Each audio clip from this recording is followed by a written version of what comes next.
E aí, tá rolando um Fora Bolsonaro aqui, não sei se vocês estão ouvindo. Aqui na vizinhança hoje esse Fora Bolsonaro se estendeu.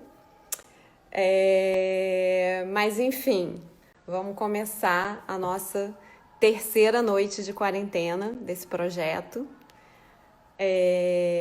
Enquanto vocês vão entrando, a galera vai chegando, o convidado de hoje também vai chegando, eu vou contar um pouco, né, sobre o Noite de Quarentena. Ele surge ainda como um desdobramento, né, do último espetáculo da companhia, do Teatro Voador Não Identificado, que foi As Mil e Uma Noites, em 2018. A gente fez uma adaptação desse clássico da literatura árabe. E o mote, né, a linha, né, que levava as histórias era a Sherazade, né?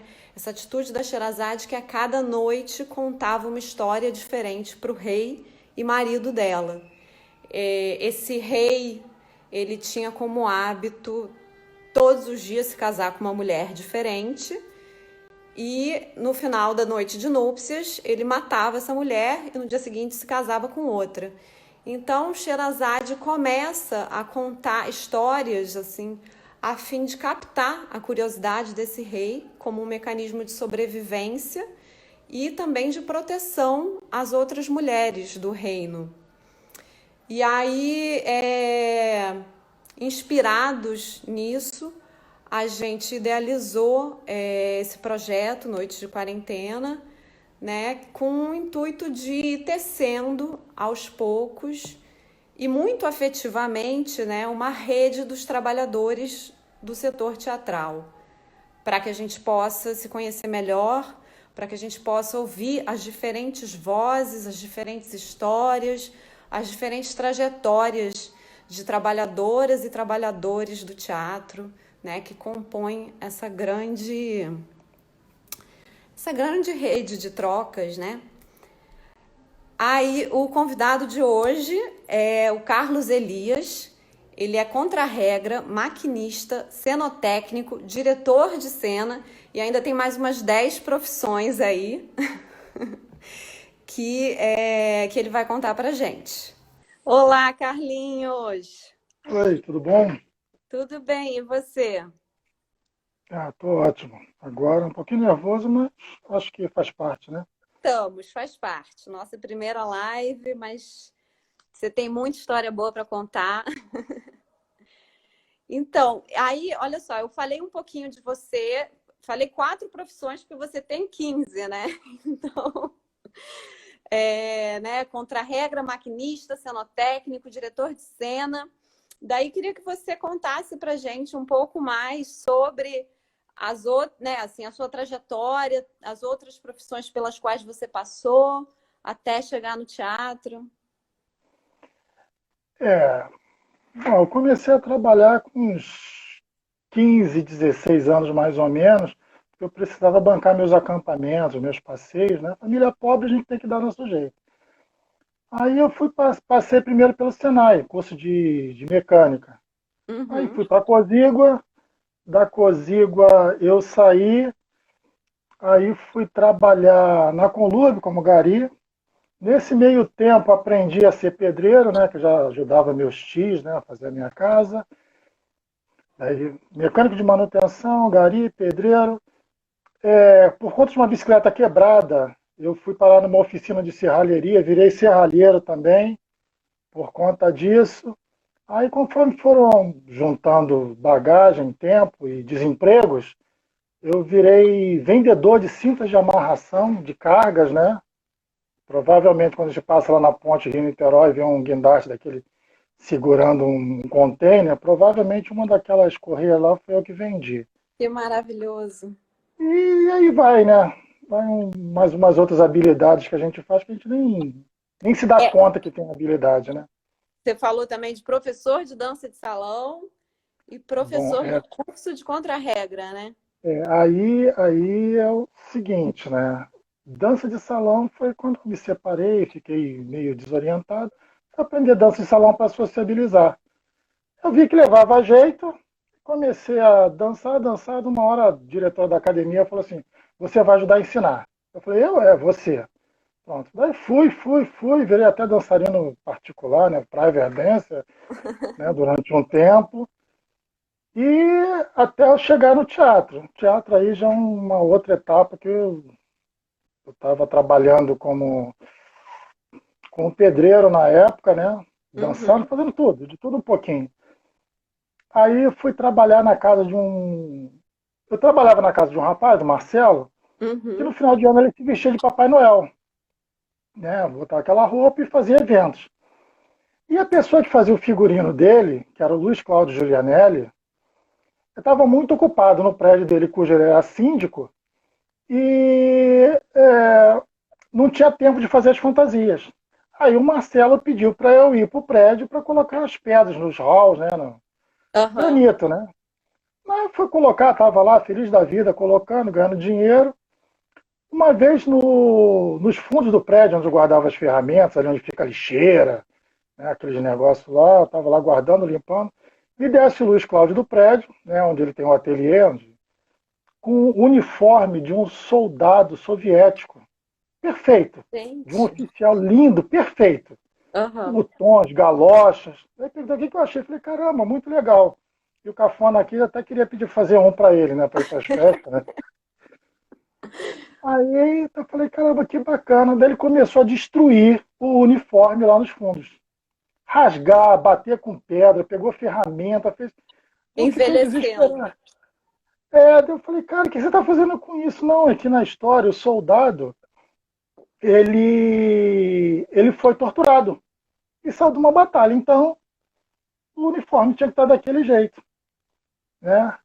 Aí, por conta disso, essas curiosidades todas, né? Esse Luiz Cláudio pediu para eu fazer uma ponte no Teatro Galeria, no antigo Teatro Galeria, no Senador Vergueiro. Ia Uhum. ter uma peça lá. Daí eu falei, ponte eu não sei fazer, cara. Nunca fiz ponte na minha vida. Daí eu falei, não, você sabe, você consegue fazer assim. Não sei fazer ponte. Como é que é uma ponte dentro de um teatro? Eu nunca tinha entrado num teatro na minha vida. Tosco do jeito que eu era, né? Vai falar, a ponte é assim, igual um andaime. Falei, não, andaime eu sei fazer. Uma escada eu sei fazer. Aí ele me convidou para fazer. Aí entrei no teatro e até hoje, graças ao Luiz Cláudio, né, que ainda hoje é um grande amigo, aí eu entrei no teatro, né, fui Mas fazer então essa. quer dizer que seu primeiro contato com o teatro foi fazendo a ponte, a escada, enfim. Ou você já tinha ido antes assistir alguma coisa, assim? Qual foi seu primeiro contato? Não, então, o primeiro contato, eu guardo para mim que foi com o Luiz Cláudio. Né, o meu primeiro contato foi ele, porque ele respira teatro a vida toda, sempre foi assim. Aí depois que eu concordei, ele falou para mim, então você vai assistir uma peça lá que eu estou trabalhando. E para mim foi mágico, porque foi Os Miseráveis. Direção do Paulo Afonso de Lima, saudoso, mágico, cara, Aham. emocionante. Né? A primeira vez que tu entra no teatro e começa com Os Miseráveis, não dá para não seguir a carreira, né? E você Aí lembra mais ou menos que ano que foi isso? foi um pouquinho antes de 2000. Eu, não, eu guardo os eventos, mas nunca as datas, né? Uhum. Isso eu até falo de uma peça que eu trabalhei com a Erval Rossano, que a menina faz. Eu lembro de tudo, só não lembro quando aconteceu. Ela sempre falava isso para ele. Aí serviu para mim, que são falas que a gente guarda no teatro, né, que fica eterniza com a gente, né? Daí Aham. foi isso. Foi uma ponte para uma peça. A primeira peça foi Os Miseráveis, né? E o Luiz Cláudio era o Jean Valjean, né? Ele tem uma voz possante, foi muito bacana mesmo, emocionante. E daí fui morar no Senador Vergueiro, lá no Teatro Galeria, depois fui alçando outros voos até te conhecer. E a primeira peça que você trabalhou como contra-regra, assim? Como contra-regra, foi duas coisas. O Luiz Cláudio, né, depois da Ponte ter sido um sucesso, ele adorou, todo mundo gostou. E tem até uma história interessante que ele me pegou, depois que acabou a peça, né, que ele tirou o figurino, ele me levou no palco Ó, a ponte vai ficar aqui. Quanto tempo você acha que você faz a ponte? Eu olhei assim, sei lá, um dia. Ele arregalou um olho e falei, um dia? É, por quê? Demora assim? Não, é que o camarada que ia fazer para mim falou que ia levar uns 15 dias para fazer essa ponte. Bom, eu não sei, pode até ser que eu me engane, né? Aí no dia marcado eu fui, eu fiz em um dia e meio, porque é um ambiente completamente diferente, né? Sem luz natural, é Sim. o outro universo. Até eu me adaptar, me perdi, um monte de não podes, né? Não pode isso, não pode aquilo, não pode isso, não pode aquilo. Aí foi. Então, depois disso, ele me pediu para fazer um cenário justamente para o Paulo Afonso de Lima, que era uma peça sobre nazismo, né, e os testemunhos de Jeová. Era uma cabana em 3D, né, em projeção, que o fundo era pequenininho e ela Uhum. abria na frente, para dar uma ideia de profundidade. Aí ele pediu para eu construir, meu, com as habilidades de serralheria, de marcenaria, aquela coisa toda. Eu fiz, ficou muito legal. Daí levou para o Teatro Princesa Isabel, hoje é uma pena que está lá abandonado, né? É. Daí, o... depois que o cenário estava lá tudo prontinho, o pessoal estava ensaiando, estava dando os últimos retoquezinhos, né? A produtora Filomena Mancuso, ela chegou para mim, Carlinhos, vem cá, você fez o cenário, você não quer ficar aqui como contra-regra com a gente? Eu falei, eu não sei nem o que é isso que você está falando. Ah, você só vai montar e desmontar o cenário e dar uma coisinha ou outra para os atores. É coisa simples. Eu falei, tá, posso fazer isso. Daí, assim que eu falei que eu concordei, ela falou assim, só tem um detalhe. Eu só vou poder te pagar o que eu pago para os outros técnicos, que é o menino do som e da luz. Eu falei, tá bom. Eu já tinha ganhado uma grana no cenário, né? Legal. Uhum. Tudo bem, então eu vou te pagar. Eu não lembro quanto é que era. Mas, na verdade, a peça era tão bem patrocinada que ela conseguiu me pagar um salário mínimo por semana. Quando ela me falou o valor que era, eu não lembro, não sei se era R$ 120, eu não lembro do dinheiro, eu sei que era uma coisa assim. Eu Mas fiquei na como. época você ganhava então os 4 salários mínimos, né? Também uma grana. Exatamente. Porque as peças eram muito bem patrocinadas, né? E a peça era patrocinada por uma colônia de testemunhos de Jeová, da igreja, né? Então tinha Uhum. grana para jogar fora. As minhas pernas começaram a tremer, que eu nunca imaginei de ganhar tanto dinheiro assim para fazer trabalhar só um final de semana. Aí fui ficando e comecei a minha trajetória. Sim. E como é que foi essa transição, assim? Porque você, né, você falou desses todos os outros trabalhos, assim, você tinha como uma dupla jornada, você se dividia entre, né, o trabalho no teatro e trabalhos fora, assim, no início, ou você já de cara? Não, eu sempre fui. Como eu comecei a trabalhar muito cedo e era muito agitado, eu não conseguia ficar parado à toa. Agora não, agora estou preguiçoso pra caramba, se eu puder, eu fico o tempo todo. Mas antigamente eu tinha que estar fazendo alguma coisa. Então eu trabalhava no teatro final de semana, durante a semana o que aparecesse eu fazia. Às vezes ia para a oficina de serralheria, quando tinha alguma coisa de construção civil eu fazia também. Às vezes tinha umas viagens de ambulante para vender alguma coisa num evento qualquer, lá e aí eu também, né? Porque eu vim de uma família muito pobre, né? Então eu aprendi que todo o dinheiro que a gente ganha, se ele não for bem gasto, né, ele acumula prejuízo. Quando você gasta bem, o dinheiro te dá retorno. Então eu aprendi que a gente vale o que a gente tem. Infelizmente, na nossa sociedade, se você não é um nada, se você está de bolso vazio, os seus melhores amigos, né, vamos colocar assim, começam a se afastar porque você não tem nada para oferecer. Né? Então, alguns começam a se afastar e eu precisava. Então, sempre fiz tudo. Só quando as peças estavam em período de montagem, aquele negócio de ensaio, que eu ficava direto. Mas fora disso, eu sempre fazia 2, 3 atividades ao mesmo tempo. Você é muito ativo, né? Assim, eu lembro quando a gente trabalhou juntos, a primeira experiência que a gente estava ali quebrando a cabeça, faz isso, faz aquilo, saía à tarde do teatro, no dia seguinte você já chegava ali com um protótipo, né? É, Uma e ainda maquinária tinha, inventada. E ainda tinha FATEC nesse período, né? Ainda tinha escola lá, né? Que eu dava aula. Sim, como Aí, foi assim, né? Porque esse lugar da formação, né, de ser professor é muito importante, assim, né? Como foi trabalhar, né, ser professor do curso de Contra-Regra e Direção de Cena da FATEC? É da FATEC, né, que você foi? FATEC. Eu trabalhava na peça da Isadora, com a Jalusa, Tânia Alves, e direção de Dona Bibi Ferreira, né? Então, eu tive mestres, sim, top, né? De alto nível. E durante a temporada no Teatro Vila Lobos, a Jalusa chegou para mim e perguntou: Carlinhos, eu estou pensando em preparar uma escola de formação de técnico. Como é que você imagina um curso de contra-regra? Eu já tinha tido várias experiências na época, né? Tipo 2002, mais ou menos. Muitas decepções, quebrei a cabeça, muitas alegrias. Vivi um monte de coisa. Então eu fiz um Uhum. rascunho, um esboço, né? Do que seria o curso. E entreguei para ela. No finalzinho da temporada do Vila Lobos, que era finalzinho de ano.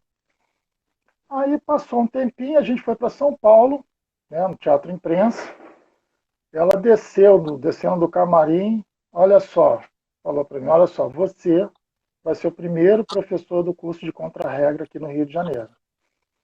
Eu estou conversando com o Vanderlei Gomes, você conhece? Você não faço ideia de quem seja. Então, se ele aceitar, vocês dois vão preparar o curso e serão os primeiros professores. Não, como pragmático do jeito que eu sou, que você conhece, eu falei, tá, simples assim. Aí ela me apresentou o Vanderlei, né? A gente se conheceu, nos tornamos grandes amigos e nós idealizamos o primeiro curso. Montamos a apostila, a grade, tudo. Levantaram do zero o curso. Do zero, só do nosso conhecimento. Entendeu? Daí a gente faz pesquisa aqui, porque muito pouco material havia na época sobre contra-regra. Era conhecimento de mestre de ofício. Eu sei, mas o meu conhecimento está na minha cabeça. Eu vou passar para o meu filho para o meu neto, e vai ser assim. Né? Aí a gente preparou o curso foi um sucesso, né, no início, mas como no Brasil as coisas não funcionam bem quando são boas para o povo, né, que um povo desinformado, mal preparado é bom para a política, aí Uhum. a escola foi Não. desmantelada lá no finalzinho do ano e só restou história. E uma legião de Foi amigos. desmantelada no final do primeiro ano? Não, foi desmantelada depois de 10 anos. Eu fiquei 10 anos mais ou menos na escola. Foi 10 anos. Inclusive, a TV Globo, eu ostento isso como orgulho, aparecia lá quando abria as inscrições para o curso, parecia que estava dando dinheiro de graça. Uhum. 5 horas da manhã, 4 horas, tinha gente que dormia, passava a noite na porta da escola querendo uma vaga. E o curso de contra-regra era o primeiro a esgotar. Abria, pum, acabou as vagas. E chegou muita gente da Rede Globo, que já trabalhava na Rede Globo, que já trabalhava na Record, dizendo que queria fazer o curso. Cara, mas tu já não trabalha? Eu trabalho assim, mas agora eles exigem que nós tenhamos o curso da FATEC de contra-regra. E os novos funcionários, durante muito tempo, só podiam entrar na Globo se tivessem um diploma de contra-regra da FATEC. Isso Uhum. era um motivo de grande vaidade para a gente, né? Qual foi o maior desafio como professor? Como professor, Como professor, né, no curso de Contra-Regra? Porque, né, assim, depois eu vou te perguntar qual foi o maior desafio da sua profissão no palco, né? Como Contra-Regra, mas... o maior desafio como professor sempre foi preparar as pessoas para a decepção. Porque hoje você trabalha, no final da temporada todo mundo me diz, a temporada foi ótima, na próxima espetáculo, na próxima temporada eu vou te chamar. Aí você está passando na porta de um teatro, está vendo um cartaz com aquele ator, com aquele produtor, daquele projeto que ele ia te chamar, a peça já estreando. A pessoa, nem todo mundo que faz o curso de medicina vai se tornar um médico de sucesso. Nem todo mundo que faz faculdade de direito vai ser um advogado, vai ter um escritório, vai chegar a ser um jurista. Né? Quando eu trabalhei na Conlub, eu trabalhei do lado de professores, advogados, um monte de gente sim, com nível Sim. superior. e estava lá porque não tinha colocação no mercado. Preparar as pessoas para essa realidade sempre foi uma coisa muito difícil para mim. Como é que eu digo para a pessoa que você não vai conseguir? Que você pode não conseguir? Como é que você trabalha a cabeça de uma pessoa, de um colega que já foi empregado antes de acabar o curso, e você, 2 meses depois que o curso acabou, está com um diploma procurando e não acha nada?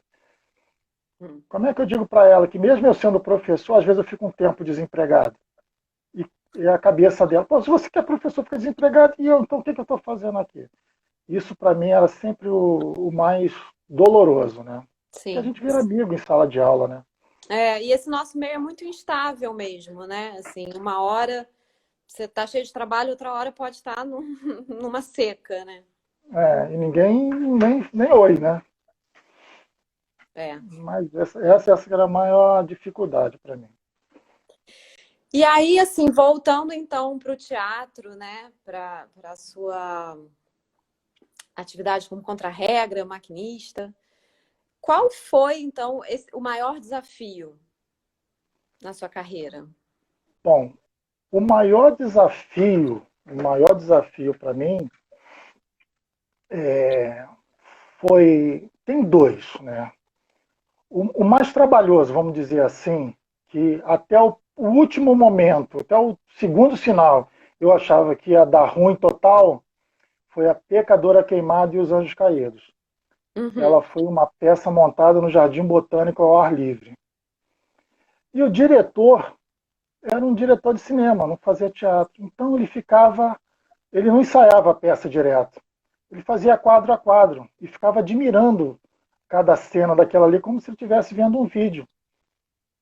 Então, eu não sabia, não tinha tempo de nada. Muita gente trabalhando, Aham. vários alunos da escola estavam estagiando, né? E eu não sabia tempo de nada. E toda hora eles trocavam a sequência, que eram várias histórias, né, da Clarice Lispector. E uma hora só essa peça vai entrar primeiro, depois vai ser a outra, depois vai ser essa. E eu, pelo amor de Deus, gente, me dá um roteiro, pelo amor de Deus. Não, pera aí que depois a gente vê isso, depois a gente vê isso. Eu falei, gente, e agora? Bom, seja o que Deus quiser. Aí, no início da peça, tinha o texto de uma atriz que ela falava em 5 minutos. Mas eu lembro que durante o ensaio ela nunca conseguiu dar o texto todo. Aham. Aí o diretor falava, o final da fala dela é assim, eu quero chão. Só isso, era a história de um traficante que foi assassinado e ela passava e via aquilo ali. Ela achava que era a responsabilidade dela ele ter morrido. Se ela tivesse tido uma outra postura na sociedade, talvez aquele cara que estava morto não tivesse morrido. Então ela faz uma reflexão sobre isso. Aí o que acontece? Ela entrou em cena, pô, legal, tá o camarada lá no chão, deitadinho, ela tá falando, falando. E a gente lá, antes de 5 minutos, preparando a outra cena. Daqui a pouco, do nada, ela fala, eu quero chão. Sabe quando você acende a luz de atrás da padaria e vê um monte de rato correndo para tudo quanto é lado? Foi um desespero total. A gente tinha ainda mais uns 3, 4 minutos para começar a se preparar, para se posicionar. Quando ela falou, eu quero o chão, foi uma correria, um caos. Gente. E na semana seguinte teve uma tempestade e Aham. derrubou todo o cenário. A gente teve que remontar tudo de uma sexta para sábado. Então foi Meu muito Deus. trabalhoso. Realmente. E o maior desafio que me proporcionou foi você, né? Ah, Uma fui eu? peça, ah, uma peça que, quando eu falo da peça, as pessoas param para tentar entender do que eu estou falando, né? A peça, o que você vai ver com a Inês Viana, assim, realmente foi assim de embranquecer cabelos, né? Bom, mas foi uma montagem que realmente eu estava pensando assim, né? Não tinha ator em cena, né? Então, e eram movimentos de cenário, assim. Então, é uma peça que o protagonista, de alguma forma, era você e a sua equipe de contra-regras, né? Porque vocês É, faziam acontecer tudo ali, né? Mas se você tem esse projeto, por exemplo, no Teatro Imperator, né, no Vila Lobos, João Caetano, sei lá, em vários teatros com estrutura, legal. Agora a gente vai para o Teatro Ipanema, com aquela maquinária assim, bem rudimentar.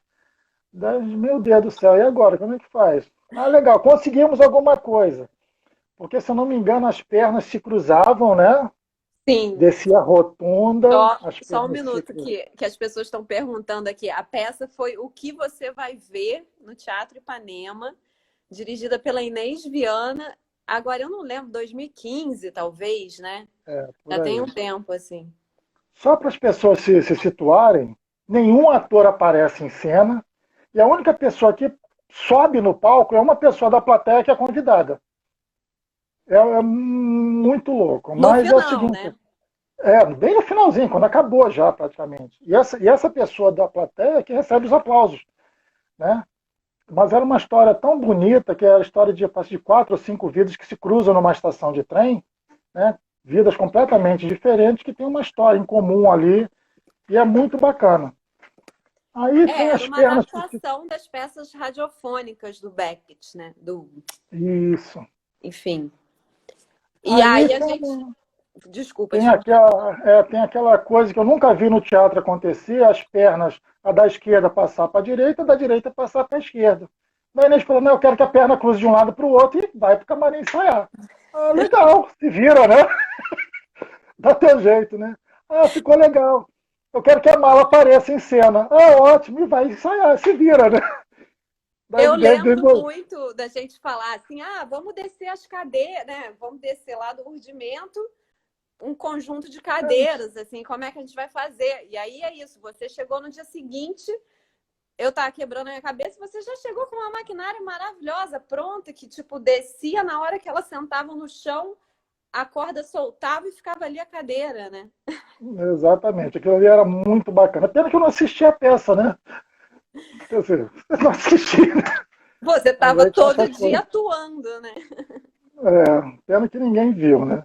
Mas todas as vezes que eu falo dessa peça para as pessoas não conseguem visualizar. Não conseguem realmente visualizar.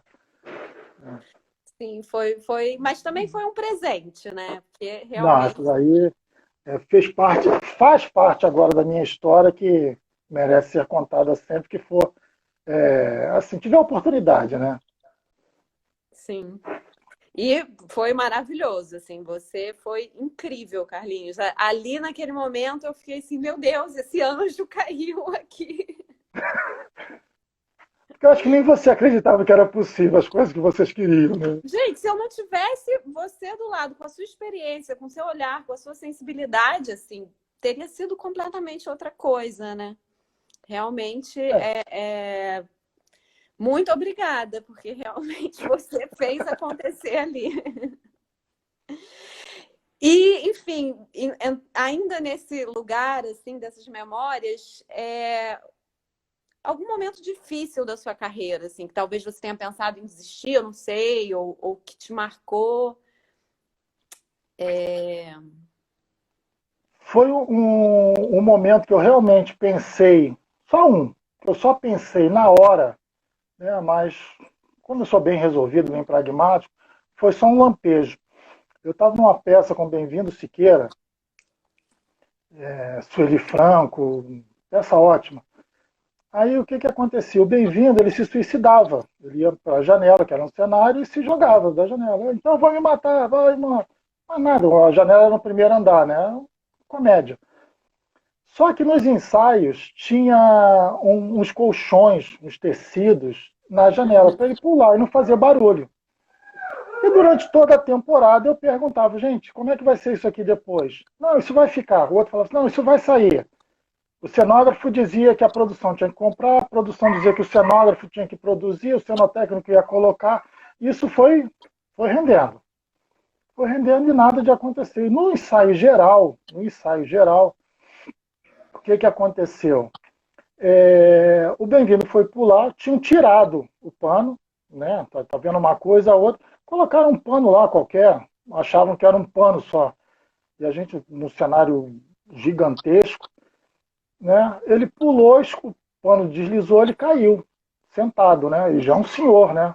Só que Sim. ele não machucou, não aconteceu nada. Ele se levantou, falou um palavrão. Eu falei, Carlos, não é com você não, atua comigo. Ele saiu do cenário, isso é uma falta de respeito com o teatro, mas ele gastou. E o diretor era o João Bittencourt, né, na época, falecido, ícone do teatro, né? Daí ele levantou, daí veio todo mundo em cima de mim. Carlos, mas o que, que aconteceu aí? Eu falei assim, ele caiu. Mas por que, que você não viu isso? Por que, que não tem um negócio aqui? Daí, naquele momento, o sangue subiu, né? Daí eu falei, porque você, falei pro produtor, disse que a responsabilidade era dele. E ele falou que era sua. E aquele ali falou que era de vocês dois. E ficaram nesse jogo de empurra. E aí Aí sobrou para aconteceu. você. Daí criou aquele mal-estar entre eles, né? O João Bittencourt olhou para os três assim, tipo. Aí rolou aquela coisa do corporativismo, né?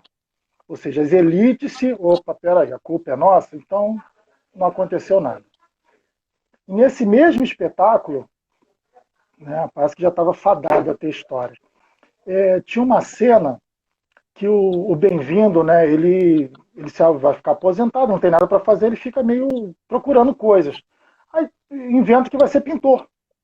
Aí faz a casa dele virar um ateliê de pintura, uma casa super bagunçada, né, uma casa luxuosa.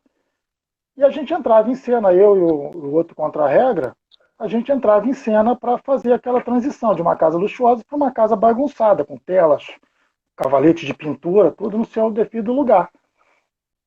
E essa transição, todas essas mudanças de cena nos ensaios, tinha uma penumbra. Tinha a Sueli e o Elson Romar dando um texto bem na frente e tinha uma penumbra. A gente não precisava se preocupar com iluminação. Só que na hora da peça, na estreia, não sei por que cargas d'água, eles resolveram que iam fazer em BO total. Só que na entrada de cena, onde eu e o outro contra-regra a gente se posicionava, tinha uma bateria de refletores. Então a gente ficava cego. A gente nem se preocupou em cobrir os olhos, aquelas técnicas que a gente tem. Uhum. Quando a luz se apagou, a gente ficou cego. O colega estava comigo, e agora, cara? Sei lá, eu falei um palavrão, vamos lá. A gente foi tentando, o texto da Sueli do Alto estava acabando, a gente saiu e a casa não ficou como a gente tinha ensaiado. Sim. E ninguém avisou para vocês que não ia ter. Não, na hora não falaram que eles mudaram a luz. Não falaram. Caramba. Entendeu? Que desrespeito Aí, também, né? daí o rapaz, quando a luz acendeu, voltou, né, a cena, e ainda pegou ele saindo, né, o contra-regra saindo, que é horrível isso. Aí ele ficou desesperado, caramba, pô, todo mundo me viu, eu saí com luz, que não sei o quê. Cara, não foi culpa da gente. Aí veio o cenógrafo, veio falando um monte de merda, né? Vocês. E eu tentando organizar o pensamento com outro colega, porque logo depois a gente ia voltar para arrumar a casa de novo. Ou seja, era a casa arrumada, a gente bagunçou e a gente ia voltar. Aí nessa hora apagou tudo da cabeça da gente, né? Tempo, como é que eram as coisas, a gente se organizando, e o cara falando, vocês estão estragando meu cenário, que não sei o quê, vocês são irresponsáveis, que não sei o quê. Eu falei, espera um pouquinho, depois você fala. Mas que loucura falar isso no meio do espetáculo. Exatamente, eu tentando organizar a minha cabeça e ele tentando do jeito dele para saber o que a gente ia fazer depois, que deu branco. Sim. E ele falando que não sei o quê. Daí chegou uma hora que a camareira, uma baixinha, ela chegou, parou, ficou com o olhão arregalado, olhando para ele assim, gritando comigo. Falei, gente, peraí. Daí eu esquentei. Cala a boca. Daí eu gritei, sai da minha coxinha, some daqui, senão eu vou te meter. Não, mas sai daqui agora. Daí a camareira foi empurrando ele saiu. Daí a gente voltou, acabou aquele negócio. Aí no final do espetáculo, o assistente do diretor, junto com o diretor, Carlos, o que aconteceu naquela cena assim, assim, assado? Eu falei, simplesmente vocês não me avisaram que mudaram a dinâmica, né? Daí ele olhou para o assistente, vem cá, vocês não avisaram para eles, não? Daí o camarada falou, não, daí rolou o corporativismo de novo. Sim. Daí aquela hora, ou seja, como não tinha, eles não podiam culpar uma pessoa que era da elite, da cúpula, né, o alto escalão do espetáculo, também não podiam culpar o contra-regra, então aconteceu que não aconteceu nada. Mas Passou. isso é muito desagradável, né? Porque você, assim, acaba levando, não a culpa, porque não culpa, mas, né, assim, acaba levando bronca ou um certo tipo de atrito que é desnecessário e que não... E o público também é o seguinte, ninguém vai dizer para o público, olha só, o contra-regra não fez besteira não, quem fez foi o diretor e o assistente diretor. Tá? Foi o iluminador que não falou com contra-regra, não foi ninguém. O público vai sair pensando que o contra-regra é ineficiente. Simples assim, aquele momento. Aí no outro dia, o cenógrafo estava entrando no teatro, né? Teatro Leblon. Leblon não, SESI, Graça Aranha. Ele estava entrando, aí eu fui falar com ele. Falei, pô, eu não vou falar o nome, que é uma pessoa bem conhecida, né? De repente até ídolo de muita gente. Daí eu fui falar com ele, falei, pô, desculpa eu ter falado daquele jeito contigo ontem, não sei o quê. Daí ele parou, olhou para mim, aí subiu, encheu o peito. É que você. Daí eu falei, ah, então quer saber, vai, te tomar pra pi. Dei as cortes e saí. Daí eu falei, eu vou ficar até o final agora, que também é que se dane, eu não devo nada para essas pessoas também. Claro. Aí vi tipo de personalidade que é, brilhante, genial, como profissional, mas como pessoa deixa a desejar nas relações humanas. Mas essa foi a única vez que eu pensei assim, não volto mais. E logo no Mas início, né, da temporada. não, na estreia. Na estreia, Mas, enfim, e no dia seguinte, né? é, Mas realmente muito desagradável, né? Porque realmente, ainda mais tem um conflito com o cenógrafo, que você é a parceria ali, né? Assim, a maior parceria do cenógrafo é o contra-regra e vice-versa, meu entender, né? Quem tá ali indicando, assim. e às vezes o camarada, o cenógrafo, ele cria um cenário na cabeça dele, é perfeito. Só que ele dificilmente leva em conta a estrutura do teatro. É, Quanto tempo a gente leva para montar, para desmontar? Onde a gente guarda? Né? Isso é muito difícil, muito complicado. A gente tem que se ajustar e somos nós que vamos salvar a pele de vocês, né? e a durabilidade também, né? Porque às vezes você pensa um negócio, dali a 2 semanas já tá meio bambo, frouxo, e aí o contra-regra tá ali também vendo o tempo todo, né? Exatamente, tem que tomar aquele cuidadinho. Mas a gente está falando aqui de momentos tristes, difíceis, vamos mudar um pouco para. Aliviar o astral, né? Então, já que a gente está falando de momentos, assim, um momento que você se orgulhe, que você lembre com carinho, assim, né? Que eu sei que você tem história aí para 4 horas de live. Ah, eu vou falar o nome das pessoas que, assim, são muito queridas minhas, né? Tem a Marcela Epreste, Norma Thierry, Tiago Moreno, tem a equipe do Imperator, que o que me deixa orgulhoso é o seguinte, é quando a pessoa chega e fala assim, não, o Carlos Elias está aí, não se preocupa não. Tá? Eu já ouvi várias vezes assim, é você que está aqui, graças a Deus. Né? A Clívia Cohen fala assim, não, eu preciso de você. Quando a pessoa fala isso, é assim, que para muita gente pode ser desesperador, assim, puxar uma corda e fazer descer ou subir alguma coisa. Mas a gente já viu isso tantas vezes que para a gente não tem tanto mistério, né? Então, quando a pessoa chega assim, olha para mim, poxa, que bom que é você que está aqui, isso me deixa assim muito envaidecido, né? Tipo assim, no Imperato acontecia muito disso. A gente tem um cantinho lá dos técnicos, né? Perto da maquinária, perto do quadro elétrico. Então, quando sempre tem a necessidade, o pessoal vai para ali, que sempre tem um técnico sentado ali. Eu, Vanderlei, Josi, o Dum, o Ricardo, a gente sempre se concentra ali. E fica um lugar assim, um ponte de precisar de alguma coisa, já sabe onde o camarada está, né? Aham. Às vezes chegava lá no Imperato, lá pela porta dos fundos, a pessoa chegava com mala, com bolsa, olhava para o lado e levantava o nariz, o cheiracel, né? E ia embora. Daqui a pouco ia de novo, passava outro, daqui a pouco voltava. Ai, quem é o Carlinhos? É você que vai me ajudar? Ai, que bom que você está aqui. A pessoa passou, olhou para minha cara, não falou um bom dia, boa tarde, boa noite, entendeu? Daí a gente vai lá e a gente mostra que, com as nossas atitudes, que eles não têm uma atitude tão bacana assim, né? Não tiveram, pelo menos, né? Mas Sim. isso também envaidece muito, sabe? Tipo assim, fala com ele que ele resolve. Se ele não resolver, esquece, faz outra coisa.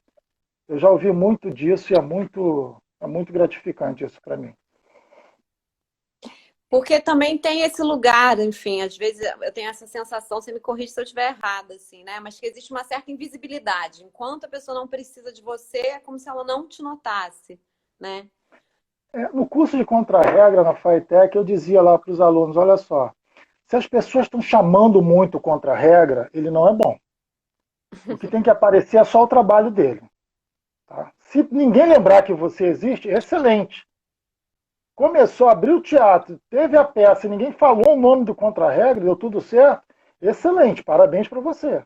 Agora, se te chamam Sim. aqui, chamam ali, chamam aqui, chamam ali, alguma coisa não está no eixo aí, tem alguma coisa errada, né?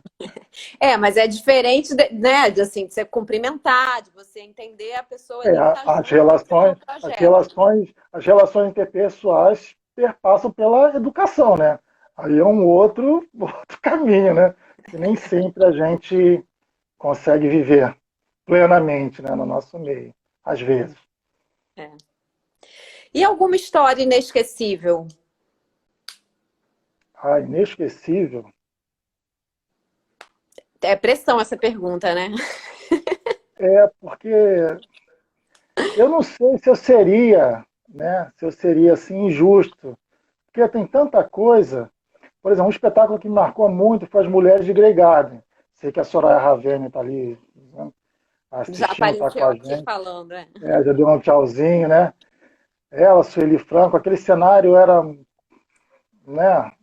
Quando a gente no teatro lá em Copacabana, aquela coisa minúscula, a gente conseguiu guardar aquele cenário todo, eu me senti muito orgulhoso, mas nada se compara à estreia da Isadora no Teatro Imprensa, em São Paulo. Né? Eu, a Bibi Ferreira estava lá, muito assediada, e um primo Uhum. meu, acho que tu conheceu o Marcelo.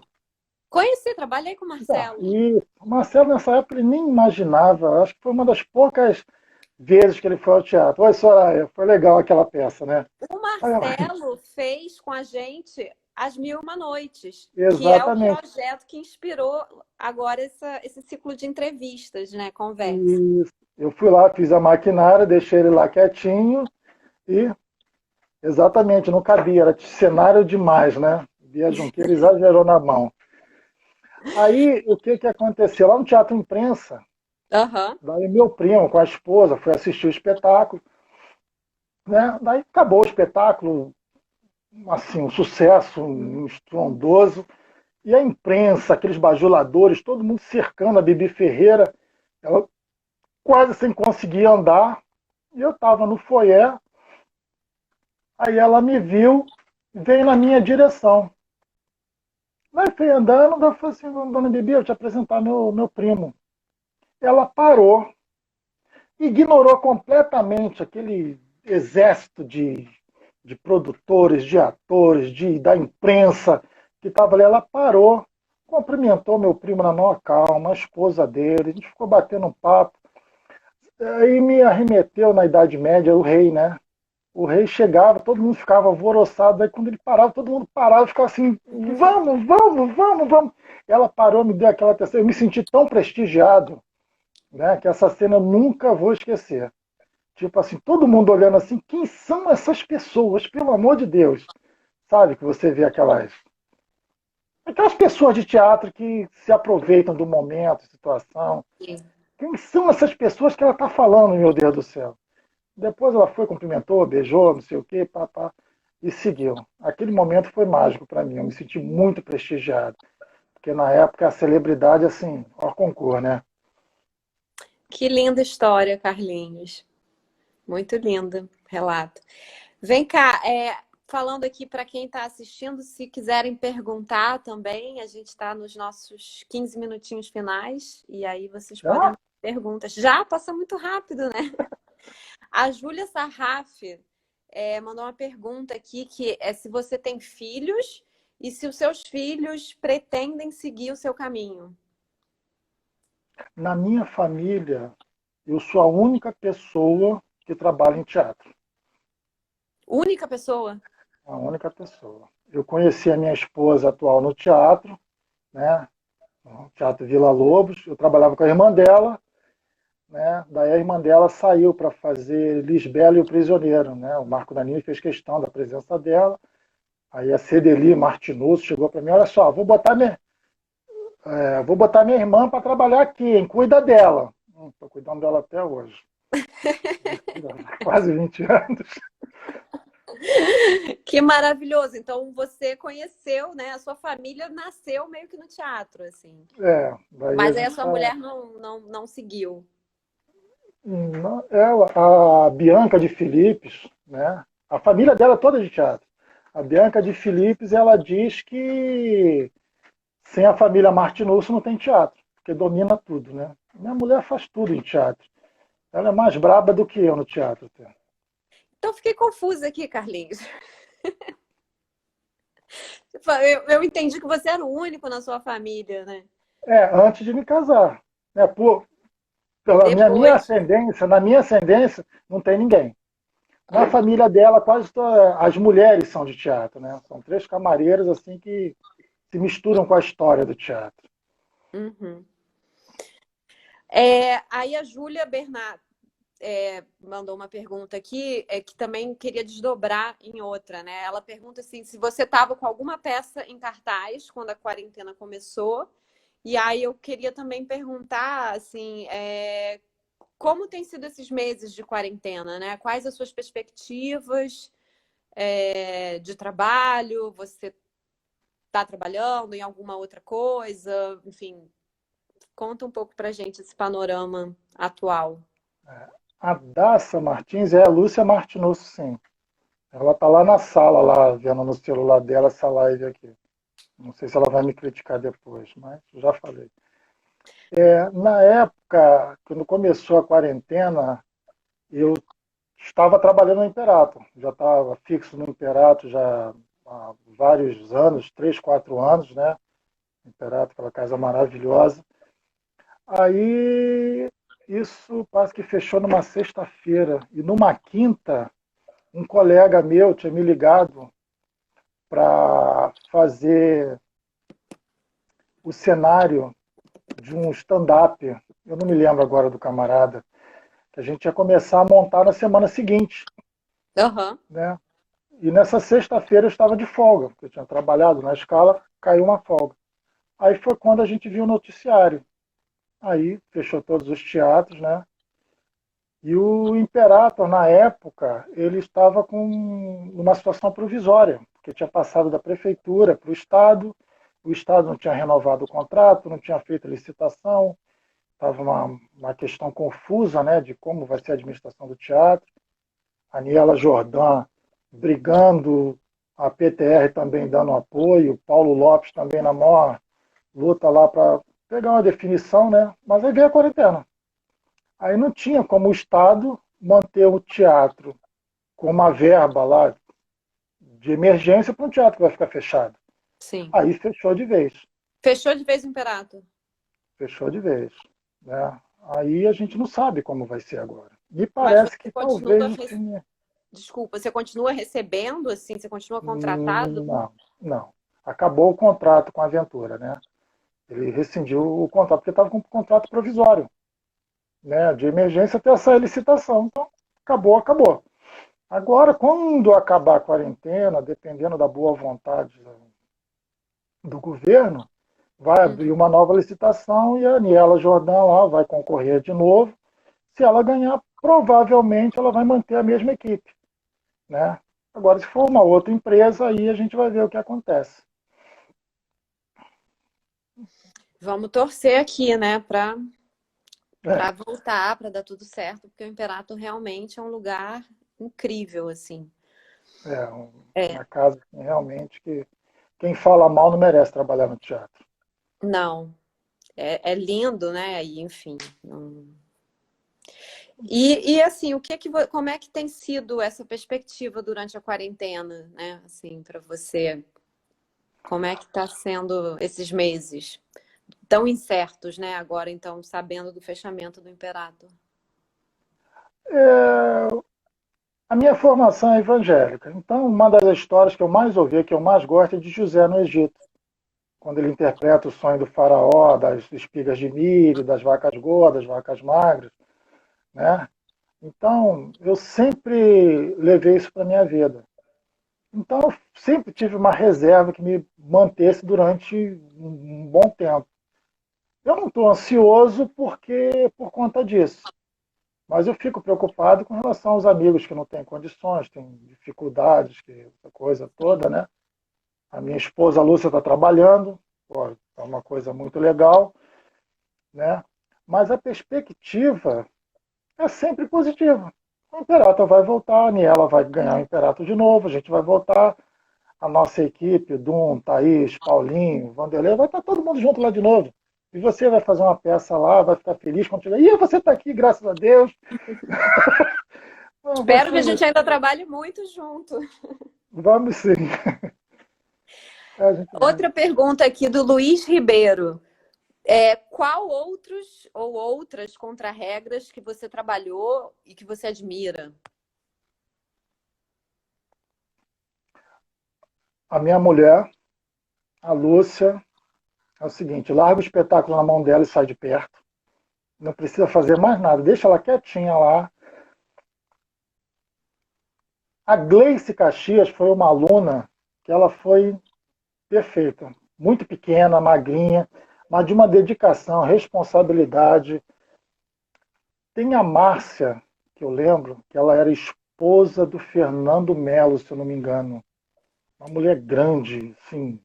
Ela puxava a corda, carregava cenário, sim. Foi muito legal ver ela trabalhar, né? Mas E tá falando só de mulher ou de homem também? de pessoas que você admira, mas eu tô achando maravilhoso você trazer esses nomes de mulheres, né? Numa profissão que a gente vê uma grande maioria de homens, né, trabalhando. É, e tem assim, os homens são arrogantes, né? Durante o curso, às vezes as meninas me perguntavam: vem cá, e a gente como contra-regra? O pessoal não vai falar mal da gente, não, que não sei o quê. Eu falo assim: olha só, os homens são corporativistas. Se tiver uma caixa pesada para eu carregar, eu vou chamar meu amigo, ele vai carregar comigo e não vai ter problema nenhum. Agora, se for você como mulher, se a caixa tiver o dobro do peso que eu não consiga carregar, e você pedir ajuda, você vai ser incapaz. Então você vai ter que se superar. Dá teu jeito, entendeu? E passa por cima, se resolve. Não dá atenção para quem não merece sua atenção, entendeu? Ai, que legal. Bom, a gente tem ainda uns minutinhos, né? A gente já volta a fazer perguntas, assim, mas em toda noite de quarentena a gente fala para o convidado, né, sugerir, indicar alguma iniciativa ou ação solidária que esteja acontecendo, né? Que as pessoas que estão assistindo e que se interessarem e puderem apoiar, apoiem, porque isso é muito importante, né, para os trabalhadores do teatro que estão ainda, apesar da lei Aldir Blanc ter sido, né, aprovada, mas estamos ainda sem nenhum tipo de apoio, né? Efetivação, né? É. Olha Então, só, a PTR ela está com um projeto assim que dispensa comentários, né? Tem ajudado muito o técnico e a gente vê nas listas que ela estão dando lá do Vale, né?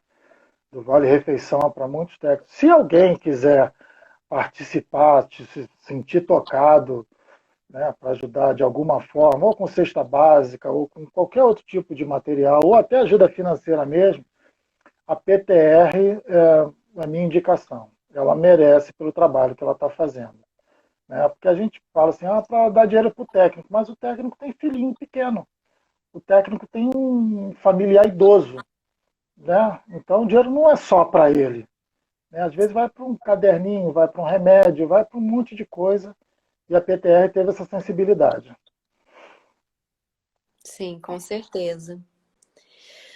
Ai, Carlinhos, quanta coisa, né?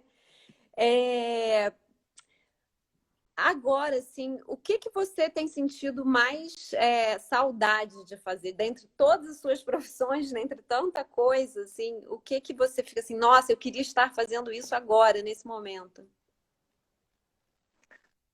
Bom, se não fosse teatro, que não vale falar, não dá para comparar, né? Eu gostaria de estar no pátio de uma siderúrgica agora. Né? Caramba, Máquinas pesadas, barulho. Eu trabalhei fazendo aço, vergalhão de obra, parafuso, prego. Arame farpado, tu imagina, sabe como funciona uma máquina de prego? Tu já viu ou não? Não, nunca vi. Uma máquina de fazer prego? Prego.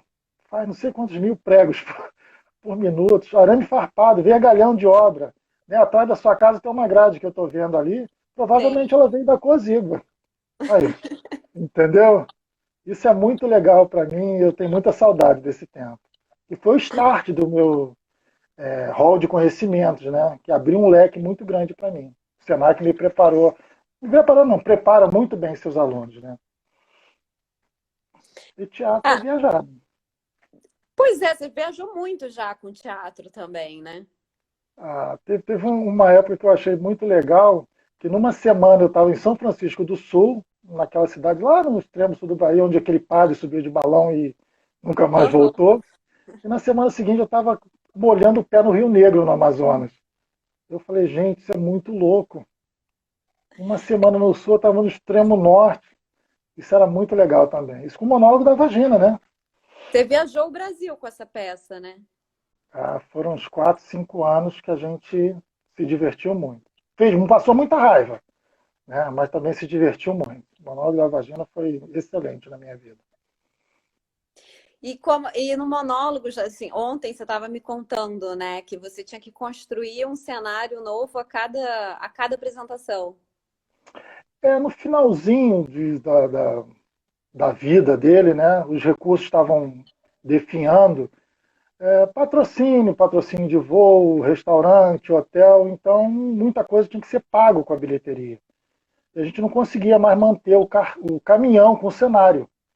Aí eu falei com a produtora e falei, olha só, tem uma solução, eu construo os objetos de cena nas cidades, os maiores. Os menores a gente leva, a gente abre mão de uma parte do cenário. Aí eu fiz um desenho, né? Fiz um teste e a gente sempre mandava para o produtor local, ele ia numa madeireira, durante a semana, durante os 15 dias, comprava madeira já cortada e deixava no teatro. Quando eu chegava de manhã, eu construía o cenário que a gente usava. Né? Um cenário que era modular, né? Eles iam se montando de acordo com as cenas. Então eu fazia isso, eu chegava de manhã e montava o cenário para de noite já ter a apresentação. E quando a gente ia embora, eu largava o cenário para lá. Né? Eu fiz isso, eu montei cenário no Teatro Amazonas, Municipal de Amazonas. Isso é um luxo para mim, né? Construir um cenário por cada apresentação, gente. Isso é incrível. Mas às vezes o pessoal cortava madeira errado, né, fora da medida. Às vezes chegava lá, estava a prancha de compensado inteira sem estar cortada. Ah, mas eu não entendi que era para cortar. Ai, meu Deus do céu. Aí era correria, era desesperador. Mas E sempre você dava sempre, certo. sempre tendo que salvar ali os incêndios, né? Apagar os incêndios. Carlinhos, muito obrigada. Eu vou ter que finalizar a live, porque senão vai cortar e eu quero salvar direitinho. Muito obrigada. Foi uma honra conversar com você. Aí eu que gostei demais. Enfim, vamos repetir. Vamos, né? Muito É, obrigada mesmo. valeu. Um beijo para vocês. Para vocês que assistiram também, beijão. Beijo.